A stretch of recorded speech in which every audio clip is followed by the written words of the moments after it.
अपने सब सुन रहल छी RMP स्टूडियो के शानदार प्रस्तुति।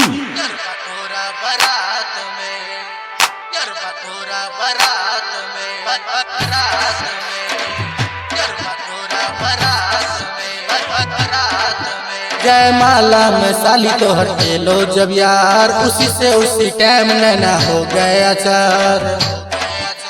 जय माला में साली तो हटे लो जब यार, उसी से उसी टाइम नैना हो गया चार। वही दिन से नींदर यरवा, वही दिन से नींदर यरवा, आपने रात में हमरा दिल के चैन हराइल यरवा तोरा बारात में। हमरा दिल के चैन हराइल यरवा तोरा बारात में। DJ Mixing point Madanpur Sharlahi Nepal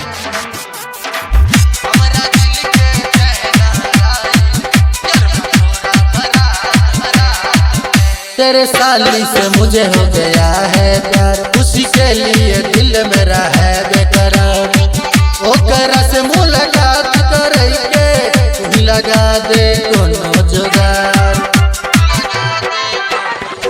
तेरे साली से मुझे हो गया है प्यार, उसी के लिए दिल है मेरा बेकरार।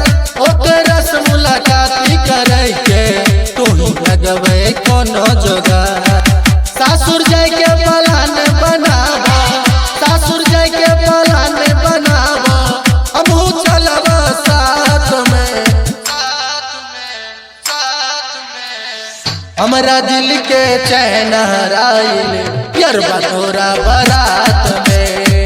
हमरा दिल के चैन हराइल यरवा तोरा बारात में।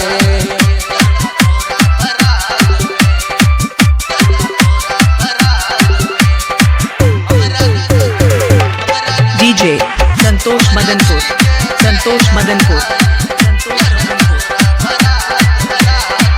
लागे छै ओकरा बिने हम जीवो, उन्हें भेटे तो हम मर जेबो। तूने यार सपोर्ट करेगा तो तू ही कहो ककरा सा कहबो।